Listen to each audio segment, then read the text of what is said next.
এই মুহূর্তের সবচেয়ে বড় খবর দর্শক বন্ধুগণ, এবার 2026-এর বিধানসভা নির্বাচনের বুথ ভিত্তিক জনমত সমীক্ষা।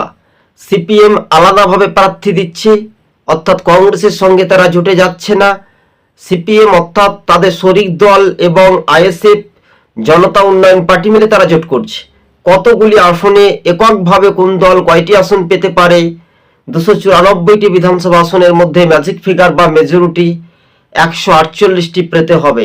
তবে এবার এক নজরে দেখা যাক কংগ্রেস কয়টি আসন পেতে পারে মালদা, মুর্শিদাবাদ, উত্তর দিনাজপুর এবং বীরভূম বা গোটা বাংলা মেলে, অর্থাৎ বিজেপি এবং তৃণমূলের মধ্যে কতটা টক্কর।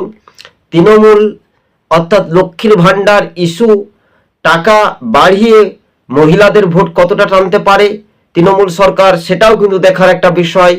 পর্যালোচনা করে আমরা দেখতে পাচ্ছি 2026-এর যে বিধানসভা নির্বাচনের সম্ভাব্যত কংগ্রেস তারা এককভাবে 22 থেকে 25 আসন জিততে পারে সম্ভাব্যত, এমনটাই বলছে জনমত সমীক্ষা সার্ভে রিপোর্ট।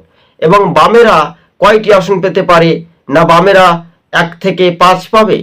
এবার কিন্তু আইএসএফ তারা কিন্তু একটি আসনে সম্ভাব্যত জয় হওয়ার চান্স রয়েছে, ও একটি আসন হুমায়ুন কবির জনতা উন্নয়ন পার্টি।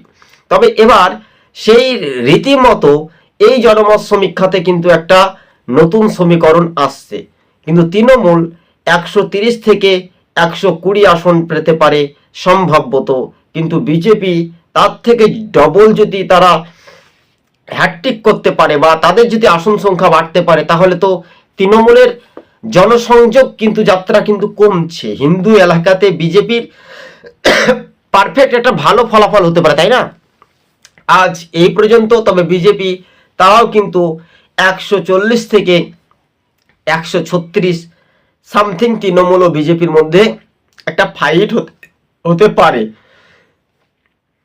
এই যে বেকার যে ভোটের একটা ফলাফল বা প্রাপ্ত, সেদিকে কিন্তু একটা তাকিয়ে থাকা একটা আহ্বান, তাই না?